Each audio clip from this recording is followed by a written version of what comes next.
My name is Nagaswini, studying 10th class, ZPH School, Penduru.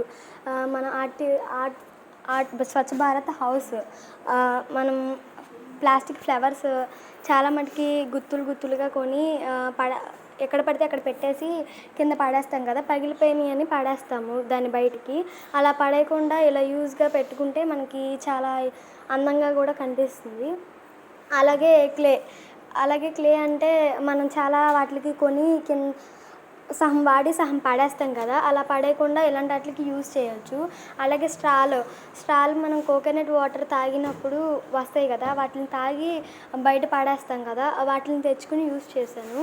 అలాగే నేను దీనికి ఏమేమి వాడానంటే కలర్ పేపర్స్, అలాగే ప్లాస్టిక్ బావి అంటే మనం ఏదన్నా వాటర్ అంటే ఇంకుడు బావి అలా ఉంటాయి కదా, మనం పైపులు గ్లాసులు, అలాగే చాలామంది టీ తాగి బయట పడేస్తారు కదా, ఆ గ్లాసులు తీసుకున్నాను.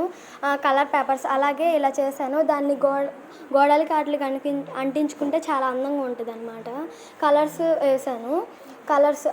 గాజులు, క్లే మిగిలిపోయినప్పుడు ఇలా చేసుకోవచ్చు, చాలా అందంగా ఉంటుంది. రెడ్ కలర్, బ్లూ కలర్ అలా గాజులు మనం ఏదైనా మట్టి గాజులు కొన్నప్పుడు పై పొర ఊడిపోతుంది. అలా ఊడిపోయినప్పుడు ఇలాంటి గోల్డ్ కలర్ వైర్ని అమ్ముతారు బయట. వైర్ తీసుకొచ్చుకుని దారంతో గట్టిగా బిగించి కట్టి దారంని ఇలా చుడితే బీసుకుంటుంది అన్నమాట, గాజు తయారవుతుంది. అలాగే ఇది చాలా మట్టికి రోడ్లంతా బయట పడేస్తారు. దాన్ని ఇవి ముక్కలు అయిపోయి చాలా గుచ్చుకుని పిల్లలకి సెప్టిక్లు అవుతాయి. అలా కాకుండా ఇలా తెచ్చుకుని రంగులు అలా వేసుకుంటే యూజ్ అవుతుంది. అలాగే క్యారీ బ్యాగ్స్, ప్రతి వస్తువుకి క్యారీ బ్యాగులు ఇస్తున్నారు కదా, అప్పుడు ఆ క్యారీ బ్యాగ్స్ని మనం ఇంటికి తీసుకొచ్చుకుని అవసరాన్ని తీర్చుకుని బయట పడేస్తున్నాము, అది భూమిలో కలుషితం అయిపోతుంది. అలాగే చాలా ఆవులు, గేదెలు, చాలా జంతువులు తినేసి వాటి పేగులు చుట్టుకుని చనిపోతున్నాయి. అలా చనిపోకుండా ఉండాలి